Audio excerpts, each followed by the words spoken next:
பிரபல நடிகரும் இயக்குனருமான இவருடைய மரணத்திற்கு நிறைய பிரபலங்கள் அஞ்சலி செலுத்தி வராங்க. இந்த நிலையில இந்த ஜென்மத்திற்கு அவள் ஒருத்திதான். மனைவியுடன் ஏற்பட்ட பிரிவு. அட இந்த சமுத்திர பட நடிகை தான் இவங்களுடைய மனைவியா? வெளியான தகவல். பாண்டியன் ஸ்டோர் சீரியல் தனம் என்ற கதாபாத்திரத்தின் மூலம் மக்கள் மத்தியில் தனக்கான ஒரு இடத்தை பிடித்துப்பாங்க தான் சுஜிதா. இவங்க குழந்தை நட்சத்திரமாக பல திரைப்படங்கள்ல கலக்கி வந்தாங்க. அதற்கு பிறகு இவர் துணை கதாபாத்திர படங்கள்ல நடிச்சிருக்காங்க.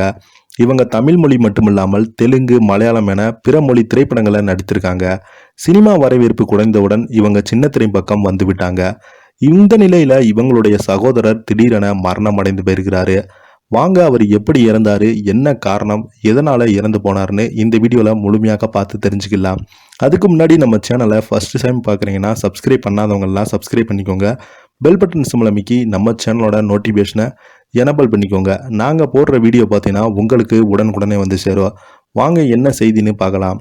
தற்போது சுஜிதா அவங்க சின்ன திரையில் மிக பிரபலமான நடிகையாக கலக்கி வராங்க. சுஜிதாவின் அண்ணனும் மிகப்பெரிய நடிகர் தான். சுஜிதா அண்ணன் பெயர் சுப்பிரமணி ராதா சுரேஷ். ஆனால் இவரை எல்லோருமே சூரியகிரண் என்று தான் அழைப்பாங்க. தென்னிந்திய சினிமா உலகில் மிக பிரபலமான ரஜினிகாந்த், சிரஞ்சீவி, நாகார்ஜுனா போன்ற பல சூப்பர் ஸ்டார் நடிகர் படங்களில் குழந்தை நட்சத்திரமாக இவர் நடிச்சிருக்கிறாரு. கிட்டத்தட்ட 200 படங்களுக்கு மேல் குழந்தை நட்சத்திரமாக நடிச்சிருக்காங்க. ஆனால் இவருக்கு நடிகராகதை விட இயக்குனராவதில் தான் அதிக ஆர்வம் இருந்தது. அதன் பின்பு இயக்கம் பக்கம் சென்று விட்டார். தெலுங்கில் இவர் இயக்கிய படம் சூப்பர் ஹிட் கொடுத்திருந்தது. தெலுங்கில் 2023ஆம் ஆண்டு வெளியான சத்யம் பிரம்மஸ்திரம், ராஜிபாய் என பல திரைப்படங்களில் இவர் இயக்கியிருந்தார். அதற்கு பின்பு இவர் இயக்கிய சில படங்கள் தோல்வி அடைந்தது. 2 வருடங்களுக்கு முன்பு தெலுங்கு பிக்பாஸ் நிகழ்ச்சியில் இவர் கலந்து கொண்டார். இந்த நிலையில சூரியகிரண் இன்று காலை சென்னை கே நகரில் உள்ள வீட்டில் உடல்நிலை பாதிப்பின் காரணமாக இறந்து போயிருக்கிறாரு. இவரது இறுதிச் சடங்கு நாளை நடைபெறும் என்று தகவல் வெளியாகியுள்ளது. இவருடைய இறப்பிற்கு தமிழ் மற்றும் தெலுங்கு சினிமா பிரபலங்கள், சின்னத்திரை பிரபலங்கள் இரங்கல் தெரிவித்து வராங்க.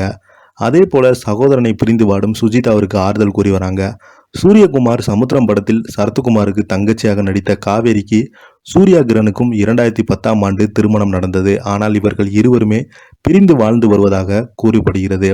இப்படி ஒரு நிலையில பிக்பாஸ் பின்பு போட்டி ஒன்றில் பங்கேற்ற சூரியகிரண், நாங்கள் பிரிந்தது உண்மைதான், ஆனால் இப்போதும் அவள் என்னிடம் திரும்பி வந்துவிட வேண்டும் என்று நினைக்கிறேன்.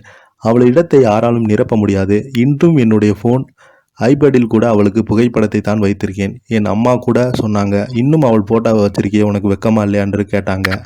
ஆனால் என்னை பொறுத்தவரை அவர் இந்த ஜென்மத்திற்கு அவள் ஒருத்திதான் எனக்கு என்று கண்ணீர் மல்க கூறியிருந்தார். மேலும் வாழ்க்கையில் வெற்றியை பார்த்த பிறகு தோல்விகளை ஏற்றுக்கொள்ள முடியவில்லை என்று சூரியகிரண் தனது வீட்டை ஜப்தி செய்தவர்கள் காரை எடுத்து கொண்டு போயிட்டாங்க. விபத்து கூட ஏற்பட்டது. இப்படி அனைத்து கெட்ட நேரங்களும் ஒரே சமயத்தில் தன்னை ஆட்டி படைத்தது என்று அந்த வீடியோவில் பேசியிருக்கிறாரு. அந்த வீடியோ இப்போது சோசியல் மீடியாவில் வைரல் ஆகிட்டு வருது. இதை பற்றி நீங்கள் என்ன நினைக்கிறீங்க? கீழே உள்ள கமெண்ட் பாக்ஸில் மறக்காமல் பதிவிடுங்க. நன்றி, வணக்கம்.